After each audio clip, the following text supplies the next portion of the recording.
어느 날 나는 일상생활 속에서 허리와 어깨에 통증을 느끼기 시작했다. 하루 종일 사무실에서 컴퓨터 앞에 앉아서 일을 하다 보니 자세가 나빠진 것이었다. 처음에는 대수롭지 않게 생각했지만 점점 통증이 심해지면서 이것이 나의 건강에 큰 영향을 미치고 있다는 것을 깨달았다. 그래서 나는 해결책을 찾기로 마음먹었다. 우선 인터넷에서 관련 정보를 찾아보았다.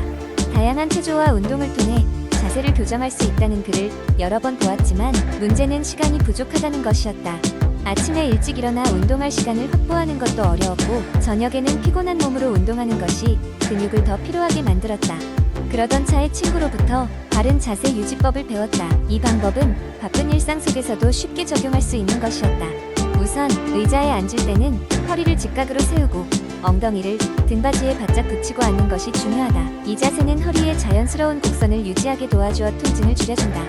그리고 가끔씩 다리를 앞으로 쭉 뻗어 스트레칭을 하거나 계단을 이용해 종아리 근육을 운동시키는 것도 좋은 방법이다. 또한 손쉬운 요가 자세를 일상에 도입하기로 했다. 시간을 구애받지 않고 아무 때나 짧게 할 수 있는 편리한 동작들이 많았다. 오피스 내에서 손쉽게 할 수 있는 고양이소, 자세, 와목과 어깨 스트레칭은 근육의 긴장을 풀어주고 피로를 덜어주었다. 이 동작들은 자신의 체형과 평소 자세를 고려하여 종류와 강도를 조절할 수 있어 무리가 없었다. 만약 걷거나 이동 중일 때는 걷는 지하철이나 버스를 이용한 균형 잡기를 실천했다. 한 손으로만 잡고 몸의 중심을 잡으며 버티면 자연스럽게 코어 근육이 강화되는 것을 느낄 수 있었다. 또 짧은 거리라도 계단을 사용하는 것 역시 중요한 습관 중 하나로 자리 잡았다. 이러한 방법들을 생활 속에 조금씩 적용하면서 지난 몇 달간 나의 건강은 눈에 띄게 개선되었다. 더 이상 이전처럼 하루 종일 앉아있는 것이 부담스럽지 않았고 통증 또한 상당히 완화되었다. 바른 자세 유지법을 통해 나는 시간과 장소에 구애받지 않고도 건강을 지킬 수 있다는 것을 깨달았다. 그리고 무엇보다 자신감을 되찾았다는 사실이 기뻤다. 앞으로도 이 방법을 계속 실천하면서 건강한 몸과 마음을 유지할 계획이다. 두 번째 이야기한 번은 친구들과 저녁 식사를 하면서 건강과 젊음에 관한 이야기를 나누었어요. 요즘은 건강과 관련된 다양한 정보들이 넘쳐나기 때문에 무턱대고 믿기보다는 신중히 접근해야 하죠. 그날의 대화는 영양제의 효능과 구체적으로 영양제를 잘 챙겨 먹으면 10년은 젊어 보인다 는 말이 얼마나 진실인지에 관한 것이었어요. 내 친구 중 한 명은 영양제를 꾸준히 복용한 지 벌써 5년째라면서 자신의 피부가 확실히 좋아졌다고 자랑했어요. 그녀는 비타민 C와 콜라겐 보충제를 주로 복용하였는데 처음엔 그저 기분 탓인 줄 알았지만 실제로 주변 사람들로부터 피부가 탱탱해졌다는 평을 많이 듣게 되었다고 하더라고요. 또 다른 친구는 최근 건강검진 결과를 공유했는데 그녀는 오메가3와 비타민 D를 꾸준히 섭취하고 있었고 그 결과 콜레스테롤 수치가 눈에 띄게 개선되었다고 했어요. 그녀는 한때 고지혈증 위험이 있었으나 영양제 복용을 지속하면서 약도 받지 않고 수치를 관리할 수 있게 되었다는 점을 강조했습니다. 저는 조금 더 비판적인 입장이었어요. 과연 영양제가 모든 건강 문제를 해결할 수 있는 만병통치약일까? 아니면 마케팅 전략의 일부일까 하는 의문이 들었거든요. 실제로 영양제를 잘 챙겨 먹는 것만큼이나 중요한 것은 균형 잡힌 식단과 규칙적인 운동, 그리고 스트레스를 잘 관리하는 것이라고 생각하거든요. 이러한 요소가 함께 맞물려야 효과를 볼 수 있는 것이 아닐까요? 또한 무턱대고 영양제를 과다 복용하는 행위가 오히려 해로울 수 있다는 이야기도 나오기 시작했어요. 시중에는 다양한 영양제가 범람하고 있고 개인의 체질, 건강 상태에 맞지 않는 영양제는 오히려 독이 될 수 있다고 했지요.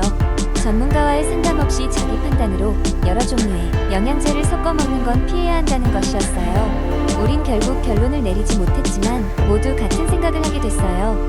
영양제도 필요에 따라 적절히 섭취하면 분명 도움이 될 수 있지만 그것만으로 모든 건강 문제를 해결할 수는 없으며 기본 생활 습관과 병행해야 그 효과를 극대화할 수 있다는 점. 영양제가 마법의 약은 아니니 말이죠. 그런데 흥미롭게도 대화를 나누면서 우리 모두가 건강에 대한 올바른 정보의 중요성을 다시 한번 깨닫게 된 것 같아요. 어쨌거나 그날 저녁 건강에 대한 우리의 생각은 조금 더 깊어졌고 함께 있던 시간이 모두에게 소중한 기억으로 남았어요. 세 번째 이야기, 바야흐로 현대 사회는 빠르게 변화하고 있지만 우리의 건강, 특히 면역 체계만큼은 전통적인 방식으로부터 벗어날 수 없는 부분이 많습니다. 스트레스, 공해, 잘못된 식습관은 우리의 면역력을 약화시킬 수 있습니다. 하지만 자연이 주는 선물, 바로 슈퍼푸드를 통해 우리는 면역력을 강화할 수 있습니다. 지금부터 소개할 8가지의 슈퍼푸드는 우리의 면역 체계를 강화를 도와 건강한 삶으로 안내해 줄 것입니다. 첫 번째로 소개할 슈퍼푸드는 비타민 C의 대명사인 감귤입니다. 감귤은 상큼한 맛뿐 아니라 강력한 항산화제를 함유하고 있어 세포 손상을 막아줍니다. 감기에 걸렸을 때 생각나는 비타민 C가 풍부해 면역 세포의 기능을 향상시키는 역할을 합니다. 차가운 겨울철 따뜻한 차로 만들어 마신다면 비타민 C의 흡수율을 더욱 높일 수 있을 것입니다. 두 번째로는 생강입니다. 생강은 오래전부터 아시아 요리에 자주 등장하는 향신료로 잘 알려져 있습니다. 강력한 항염증 특성을 가지고 있는 생강은 면역 체계의 과잉 반응을 조절하는 데 도움을 줍니다. 생강차 한 잔으로 목을 따뜻하게 해준다면 감기 예방에 큰 도움이 될 것입니다. 다음으로 살펴볼 슈퍼푸드는 마늘입니다. 마늘은 알리신이라는 강력한 항균 물질을 포함하고 있어 감염으로부터 신체를 보호하는 데 도움을 줄 수 있습니다.